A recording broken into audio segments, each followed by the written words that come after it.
Senhoras e senhores, chegamos à semana do Campeonato Mundial de Futebol, que esse ano, excepcionalmente, acontece no fim da temporada brasileira, na metade da temporada europeia, em função das altas temperaturas do país sede, o Catar, na época em que normalmente a Copa é disputada, no meio do ano. Começamos já com polêmicas dos últimos dias envolvendo a Copa. O ex-presidente da FIFA, Joseph Blatter, responsável pela escolha, admitiu ter sido um erro a escolha do Catar para sediar o evento. Na última semana surgiu um turbilhão de denúncia de violações de direitos humanos na preparação para a Copa. As ONGs Anistia Internacional e Human Rights Watch divulgaram que entre 12 e 15 mil pessoas morreram na construção dos estádios do Mundial e do restante da infraestrutura necessária. Houve a proposição da criação de um fundo para indenizar as famílias dessas vítimas, mas a organização se negou a fazer isso. Algumas seleções, como a Holanda, planejam leiloar os uniformes usados durante a competição e doar o dinheiro arrecadado a essas famílias. Falando em uniformes, eu e o Amaral criticamos o uniforme da Dinamarca por ser monocromático demais, mas queria fazer aqui uma meia-culpa. O conceito por trás dos uniformes desenvolvidos pela Hummel é o de não chamar atenção para a seleção dinamarquesa em uma Copa marcada pela invisibilidade desses trabalhadores mortos, bem como do público LGBTQIA+, e dos direitos das mulheres. A Dinamarca, inclusive, foi proibida pela FIFA de usar uniforme de treino com mensagens contra essas violações. Também os capitães das seleções da Inglaterra, Alemanha, Holanda, País de Gales, Bélgica, Dinamarca e Suíça usarão suas braçadeiras com as cores do arco-íris, mesmo sob ameaça de punição da FIFA, enquanto o campeão da atual campeã mundial, o Glory da França, desistiu da manifestação em respeito às normas da hospitalidade qatari, segundo ele. Enfim, é uma faca de vários gumes, não apenas dois, no meio dessa história toda.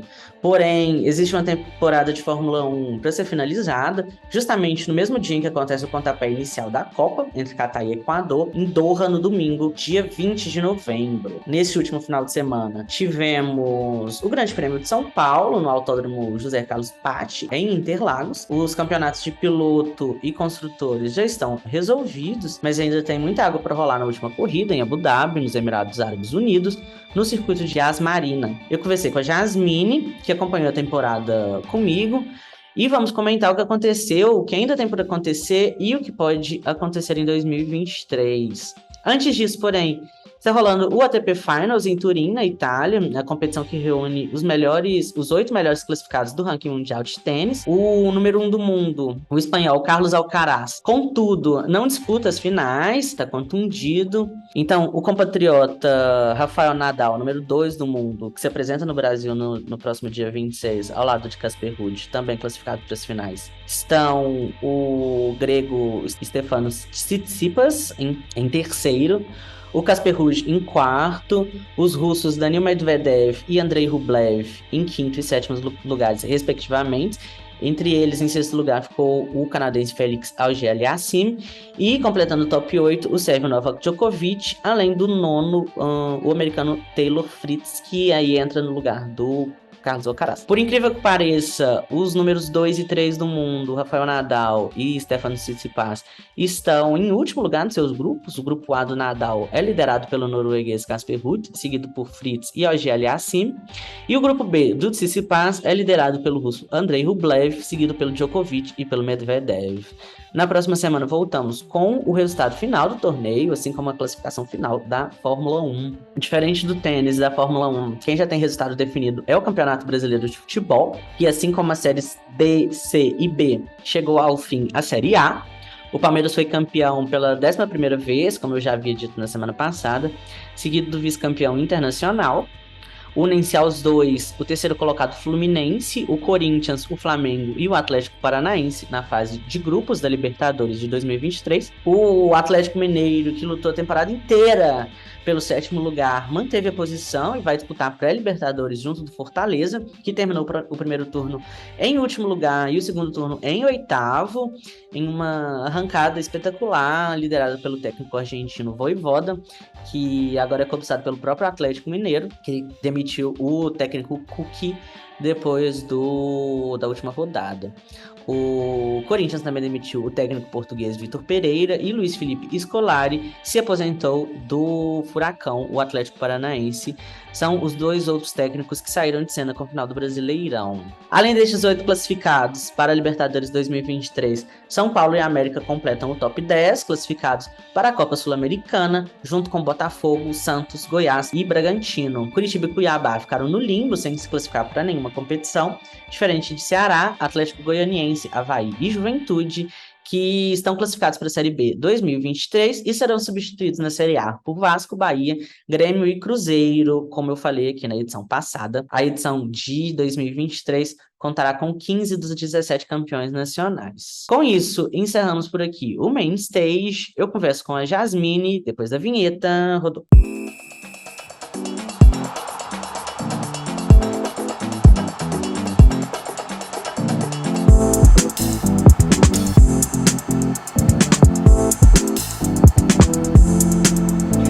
E, gente, estamos de volta para falar de tudo que aconteceu no GP de São Paulo no final de semana e tudo que aconteceu ao longo da temporada de Fórmula 1, tudo que vai acontecer, que tem para acontecer ainda este ano no GP de Abu Dhabi semana que vem e tudo que vai acontecer, que pode acontecer no GP de 2023. Vou começar com a Jasmine, ela acompanha essa temporada junto comigo, tá no grupo Ferrari da Depressão, tá sempre ligada. Domingo, inclusive, eu não assisti o GP porque eu fui pro show do Milton Nascimento. Ela também ia pro show, foi pro show, mas conseguiu assistir tudo. Tive que assistir reprise, mas vamos comentar tudo que aconteceu de melhor e de pior na corrida. Ei, Jasmine, tudo bem com você? Se presente pro pessoal, pros meus match harders, meus fãs, aqueles que aparecem. Amiga, o que você achou do GP de São Paulo? Os melhores momentos, piores? Foi bem agitado, né, pra variar. Interlagos sempre guarda grandes emoções pro final da temporada. Tivemos sprint race no sábado e tivemos corrida regular no domingo. As duas foram marcadas por vitórias pela primeira vitória do George Russell da Mercedes, primeira vitória da Mercedes no ano. O que você destaca? Parabéns pro George, primeiramente, né? Mas assim... Com certeza ele vai assistir esse episódio. O GP Brasil começou mesmo, foi na quali, né? Que, pelo amor de Deus, foi incrível aquilo ali, com o Kevin, tadinho, ganhando a pole e praticamente nem participando da corrida. Ele ganhou, mas ele não levou. Não levou e ainda não levou também nenhuma posição na corrida, porque o Ricardo fez, deu de presente para ele uma curva, na primeira curva que eles bateram. Foi logo na primeira volta, o Daniel Ricciardo da McLaren fez um strike ali no Magnussen. O Magnussen que tinha classificado em primeiro lugar por causa da chuva da sexta para o sábado. No sábado ele perdeu 7 posições na corrida rápida, mas ele que ficou muito feliz por isso, só que no domingo ele já em 8º lugar, acabou não conseguindo completar nem a primeira curva, porque foi atingido pelo Daniel Ricciardo. Tivemos Ferrari com um bom desempenho. Sim, foi um bom desempenho. Depois foi. O Leclerc bateu também logo na primeira curva, foi parar lá em último, mas acabou voltando, escalando o pilotão inteiro e acabou em 4º. A gente teve... O Sainz teve problema também, ele teve que fazer um stop primeiro. E foi final de semana decepcionante para Red Bull, né? Verstappen largou em segundo na sprint race, mas acabou decepcionando na corrida de sábado e na corrida de domingo ele já largou mais para trás. Foi ultrapassado por um tanto de gente logo na largada e acabou batendo no Hamilton, para variar, matando saudade do ano passado, da disputa dos dois, né? E dando declaração polêmica, como sempre, também, né? E acabou indo parar em último também, teve que trocar o bico do carro e teve que escalar o pelotão igual o Leclerc, e acabou em 6º ou 5º? Não, 5º foi o Alonso. 5º foi o Alonso. O Verstappen acabou em 6º, só não foi pior do que Sérgio Pérez. O mexicano precisava de manter a diferença pro Leclerc na disputa pelo vice-campeonato mundial, mas acabou sendo ultrapassado por um tanto de gente também no final. Ele ficou um tempão no segundo lugar, disputando com as Mercedes.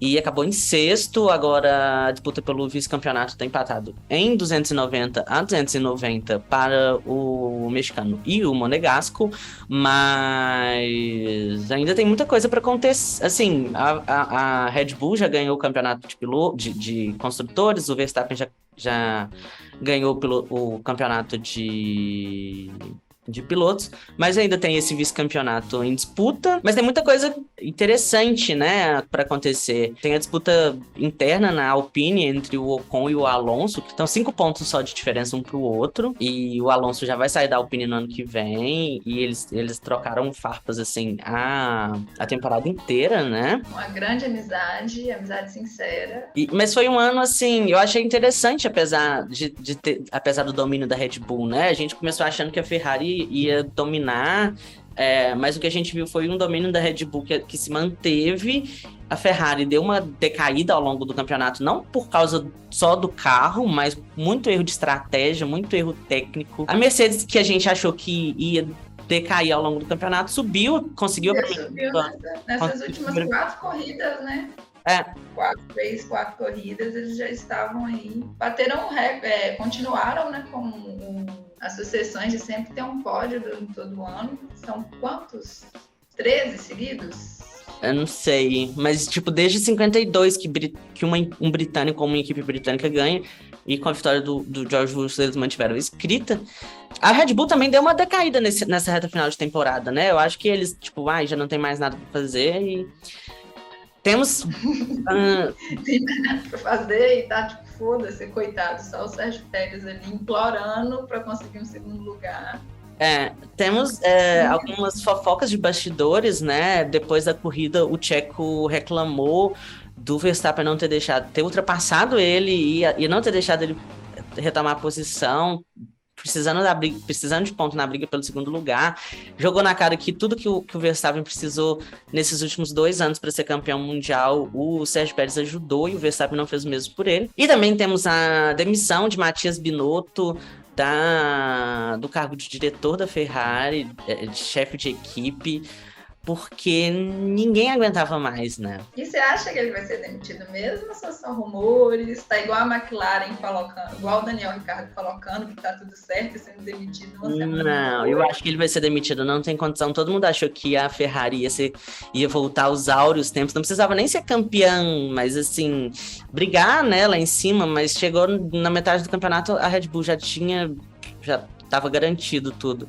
Ele vai ser provavelmente substituído pelo chefe da Alfa Romeo, que trabalhou com o Leclerc. Quando o Leclerc estava na Alfa Romeo, né? Como que é o nome dele? Deixa eu ver aqui. Eu gosto de chamar ele de vassoura, brincando. Frédéric Vasseur, francês, né, provavelmente, trabalhava com o Leclerc na época da Alfa Romeo, o que indica que o Leclerc tem influência dentro da equipe, né? Sim, e disseram que além dos erros de estratégia, toda essa melecada que a Ferrari faz muito se dá pelo mau desentendimento, né? Mau relacionamento do Binotto com o Leclerc, que veio aí no decorrer desses últimos... E é incrível, porque eu acho que não tem sentimento de desentendimento entre o Charles e o Carlos Sainz, né? Mas entre o Leclerc e o Binotto, o Leclerc eu acho ele muito educado, assim, ele não deixa transparecer, mas, nossa, se fosse eu levantava, já chegava dando capacetada. Não, do carro até demais. Porque, pelo assim... tanto de cagada que a Ferrari fez esse ano. Eu sou ferrarista, eu gosto muito do Leclerc, mas eu gosto muito de ver o Leclerc na Ferrari, mas eu acho que para ele ser campeão mundial, ele vai ter que sair da Ferrari em algum momento, porque não tem condição de continuar fazendo tanto erro ao longo das temporadas. Eu achava que essa era a grande chance da Ferrari voltar a ser campeã depois da Mercedes ter deixado a desejar no início da temporada, mas a Ferrari tinha a faca e o queijo na mão, jogou o queijo fora, enfiou a faca no peito do Leclerc e, enfim, esperamos para 2023, né? Assim, né? Vamos esperar ser mais ou menos, né? Igual achando, porque não pode criar expectativa. Esse ano todo mundo ficou todo empolgado no início, igual o início de namoro super massa, e aí vai esfriando. Como assim, início de namoro? Aqueles, tô brincando. Mas eu acho que Aquela paixão. outra grande decepção da temporada foi a McLaren, que brigou pelo terceiro lugar com a Ferrari ano passado, ponto a ponto, mas esse ano decaiu fortemente. A Alpine vai ficar com esse quarto lugar, né? O Ocon e o Alonso também fizeram muito boas. O carro da Alpine, cara, ele tava quebrado, voou, mas sempre chegando no final das corridas e marcando ponto.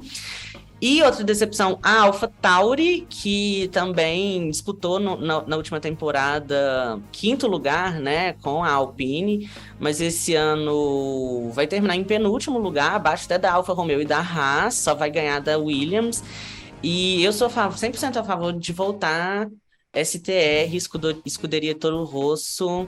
Para minha surpresa, foi a Aston Martin, que começou bem ruim o campeonato, mas conseguiu dar uma melhor, dar uma empinadinha, assim. Teve uma tretinha nesse GP de São Paulo entre o Stroll e o Vettel, porque o Stroll também não devolveu posição pro Vettel. Ah, mas o Vettel já tá, coitado, já vai aposentar no próximo GP de Abu Dhabi, que foi onde ele conquistou o primeiro título há 11 anos atrás de campeão mundial. No GP de Abu Dhabi, nós veremos uma bandeirinha brasileira nos treinos livres. O campeão da Fórmula 2, Felipe Drugovich, assinou contrato para ser piloto de testes com a Aston Martin para o ano que vem. Nisso ele já vai dar uma rodadinha, uma andadinha com o carrinho verde em Abu Dhabi.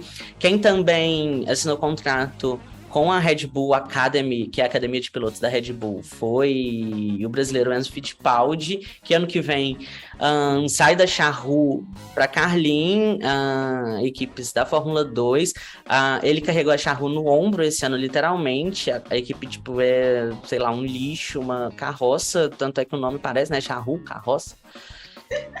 E agora ele vai para uma equipe melhor, trabalhando com patrocínio. Quem sabe é uma oportunidade dele subir de categoria, né? Tivemos muita troca de cadeira esse ano na Fórmula 1, de pessoas vindas de pilotos vindos da Fórmula 2 para a Fórmula 1. Mas vamos relembrar o que aconteceu. Leclerc e o Sainz confirmados na Ferrari para o ano que vem. A Red Bull também retorna com sua dupla principal, Verstappen e Sérgio Pérez. Agora tretados, vamos ver como que eles vão lidar em 2023. Alfa Romeo volta com Valtteri Bottas e Guan Yu Zhou. A Mercedes, aliás, volta também com sua dupla britânica, Lewis Hamilton e George Russell. Alfa Tauri mantém Tsunoda e contrata Nick De Vries com a saída de Pierre Gasly para Alpine. Agora a equipe francesa vai ser uma equipe totalmente francesa, porque teremos a dupla Esteban Ocon e Pierre Gasly com a saída de Fernando Alonso. O que você acha do Gasly? Você acha que vai render? Eu não sei se ele vai render na pista, mas nas tretas eu acho que ele vai render. A família do Ocon e a família do Gasly já são tretados há muito tempo, desde que os dois corriam de kart.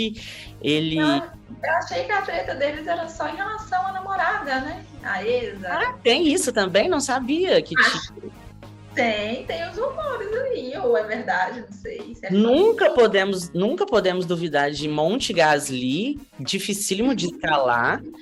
Ele é uma fábrica de polêmica, né? Se não render na pista, vai render nos bastidores, esperamos que sim. O Alonso, que cede lugar ao Gasly na Alpine, vai para o lugar de Sebastian Vettel na Aston Martin, que continua com o Lance Stroll, que também já tá na hora de sair, né, de vazar. Espero que ele saia no que vem do lugar para o Drogovic em 2024.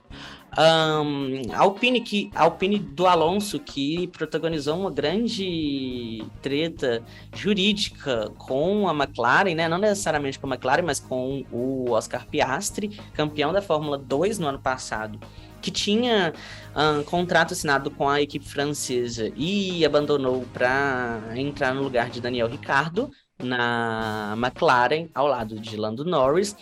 a Alpine foi aos tribunais para fazer valer o contrato do Piastri, mas acabou que o Tribunal Britânico deu vitória para o Piastri e para a McLaren. Então, ano que vem, o australiano vai correr na equipe inglesa, que demitiu o Daniel Ricciardo depois desses 2 anos meio decepcionantes, né? Tem dó do Ricardo. Com o macacão papaya. Ele que saiu da Red Bull por causa da competição com o Verstappen, à época foi para a Renault. Na Renault ele até correu bem, mas do nada ele também saiu da Renault para a McLaren e agora volta a ser piloto reserva da Red Bull. Parece que nada deu certo para ele, tadinho. E quando poderia estar na Renault, ele resolveu pular fora. Vai entender. Choices, né?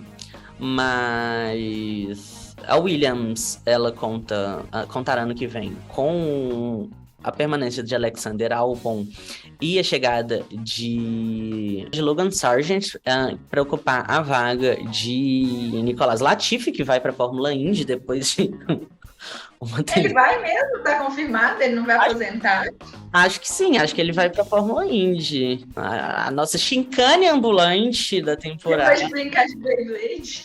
Nossa, sem condição. E, por fim, a Haas confirmou a permanência de Kevin Magnussen, que entrou esse ano para substituir o russo Nikita Mazepin. Nosso novo DJ. Só que tem aí esta última vaga de Schumacher, que ainda não foi confirmado a renovação e nem se ele sai. Então temos uma última vaga a ser preenchida em 2023 na Haas. Ficamos aí na torcida, sei lá, com essa treta do Pérez e do Verstappen. Quem sabe o Pérez não vai pra Haas e o Enzo Fittipaldi entra no lugar do Pérez, ou então, sei lá, o Pietro Fittipaldi, que é piloto reserva da Haas, assume o lugar do Schumacher aí no grid do ano que vem. Mas aí que a gente vai ter Nico Hülkenberg. Tadinho, é meu trio de dó, sabe? Não por causa dele, eu gosto do Hülkenberg também, mas é porque eu queria um brasileiro lá. Quem não quer? Mas eu não quero torcer pra Red Bull por causa de um brasileiro. Minha filha, eu torço até pro, sei lá, pra... Patriota da Red Bull. Enfim, eu tinha anunciado que antes do hiato, né, que eu fiz nos meses passados, eu tinha anunciado que a Porsche tinha feito um acordo com a Red Bull para ser fornecedora de motor da equipe austríaca, mas acabou que a Porsche cancelou este acordo, pois ficaria um acordo desigual, com mais vantagem para a Red Bull do que para a Porsche. A equipe do grupo Volkswagen continua em busca de um espaço para entrar na Fórmula 1 a partir de 2026, que é quando tem a nova mudança de regulamento, como que aconteceu esse ano. Mas quem já confirmou essa entrada é a Audi, também do grupo Volkswagen, que comprou a equipe Sauber, que corre com a bandeira da Alfa Romeo, que deixa a categoria a partir de 2026. Então, a partir de 2026, teremos a Audi, provavelmente a Porsche, vamos ver o que acontece até lá. Tem sempre esse boato de que a Andretti, né, a equipe americana de Fórmula Indy, também tem interesse de participar da Fórmula 1, o que aumentaria de 10 para 11 equipes, de 20 para 22 pilotos a partir de 2026, mas é nada confirmado, vamos esperar para novas atualizações. O que temos confirmado é o calendário, com a saída do GP da França, de Paul Ricard, chatíssimo, e a confirmação da saída do GP da Rússia em função da guerra contra a Ucrânia. Agora no dia, já foi confirmado, vai ser no nosso feriadão aí, dia 15. Entrada. Dia 15 no final de semana, né? A entrada do GP de Las Vegas, que vai acontecer no sábado à noite. Eu acho que vai ser a grande novidade do calendário ano que vem, né? Pra gente ver como que vai acontecer isso. O retorno do GP da China, que ficou 2 anos de fora por causa da pandemia. E do GP do Catar, que era para acontecer este final de ano, mas em função da Copa do Mundo do Catar, vai ficar de fora novamente. Novamente não, pela primeira vez. E retorna no que vem. Serão ao todo 30 corridas, 24 corridas regulares e 6 sprint races, que ainda não foram confirmadas quais serão. O que eu gosto bastante dessa ideia. Sprint ou da quantidade de corridas? Não, das sprint races eu gosto. O que acaba aumentando a corrida. Mas tá em discussão também. Eu gosto, mas não pode ser muito. 6 já, se passar de 6 já não me agrada. Talvez eu acho que 6 é o limite, né? Mas eu vi uma discussão de que pode ser que as corridas rápidas passem a valer mais, não mais pontos, mas mudem a questão da classificação. Elas não valeriam mais como classificação para o GP de domingo, mas teriam um grid invertido, igual acontece na Fórmula 2, o que eu acho interessante. Não, eu não gosto. Isso não tem nada a ver, Gema, nada a ver. Aqui, ó, pausa. Tô gravando Match Bola! Participação especial, amor! Ei, mano! Qual o seu piloto favorito? Emerson Fittipaldi. Emerson Fittipaldi. Mentira, meu piloto favorito é o Tom Cruise, então fica velho. Charles Leclerc. Jacques Leclerc. Esse final de essa semana começou a vender os ingressos do ano que vem, né? Do GP de Interlagos. Aí ontem eu tava comentando com o Vitor, ele falou assim, que é isso, esse preço todo pra ver carro? Carro eu vejo no cinema, vejo Carros 2, Relâmpago Marquinhos, tem muito mais opção. Logo aqui no Brasil, que é super intenso, cara, tem sprint, tem tudo. Ai, olha. Você vai. Amiga, eu acho que vou deixar pra 2024. Eu tô achando que eu vou, só que vou ter que comprar de segunda mão. A Jasmine vai sair na pole position. Eu tava me perguntando o que era pole position um dia desse. Eu sempre quis saber o que é pole position. Achava que era uma coisa. Acho que eu não concebi nenhum conceito. Mas aqui, vim só ver a senhora rapidinho, como é que tá a partinha? Aproveitando essa participação especial, a gente já vai encerrar, porque cumprimos todos a nossa pauta, mas eu queria, aproveitando essa participação, abrir oficialmente o Match Bolão da Copa 2022, a opinião de vocês dois, de quem será campeão mundial de futebol no Catar no dia 18 de dezembro. Eu acho que vai dar Lula. Não, Lula já deu, né, amigo? Mas aí é só em 1º de janeiro. Ai, que ódio, né? Brasil, tem que dar Brasil, a gente precisa de uma alegria. Assim, Eu queria que desse Brasil sem Neymar. Eu não queria falar isso, mas ainda bem que você falou. Você já falou, concordo. Então, eu vou abrir uma caixinha de pergunta no Instagram para as pessoas poderem dar a sua opinião sobre quem será campeão mundial. E quem acertar vai ganhar nada, porque eu ainda não tenho patrocinadores para dar mimos para a torcida, para o meu público, mas é uma oportunidade de participação, né? Gente, mas então é isso. Muito obrigado, Jasmine. Muito obrigado, Fafá, pela participação especial. Por nada. A gente volta no domingo. Essa semana é rodada dupla com a abertura da Copa e os favoritos ao título mundial no Catar. É isso, beijo. Beijo. Tudo de melhor. Sucesso pra ti e pro teu programa. Netbola, te amo, Netbola.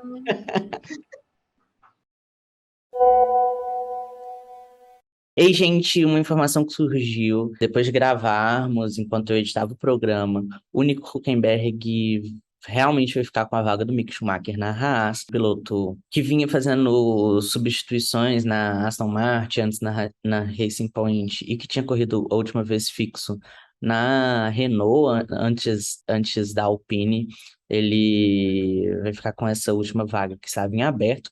Lembrando que também tem a vaga da Williams, que provavelmente vai ficar com o Logan Sargent, dependendo dos resultados da Fórmula 2 nesse final de semana. O Mick Schumacher, então, provavelmente vai ficar com a vaga de piloto reserva da Mercedes. equipe que o pai dele, o Michael Schumacher, encerrou a carreira. A gente também teve o falecimento da Isabel Salgado, ícone do vôlei nacional. Ela que jogou tanto no vôlei de praia quanto no vôlei de quadra e fazia parte da equipe de transição do futuro governo. O que significa que nem todo mundo do vôlei é meio tantando as ideias, tipo a Ana Paula Henkel, o Maurício e a Tandara. Temos também a doutora Leila Barros, incrível senadora do PDT de Brasília. A Isabel, igualmente, era uma mulher à frente de seu tempo. E por fim, como eu tinha falado no início, a ATP Finals está em curso em Turim. Novak Djokovic confirmou sua ida às finais. O Tsitsipas ganhou uma partida também e saiu da lanterna, mas Rafael Nadal continua em último no grupo dele. As semifinais e as finais acontecem no sábado e no domingo. É isso, beijo.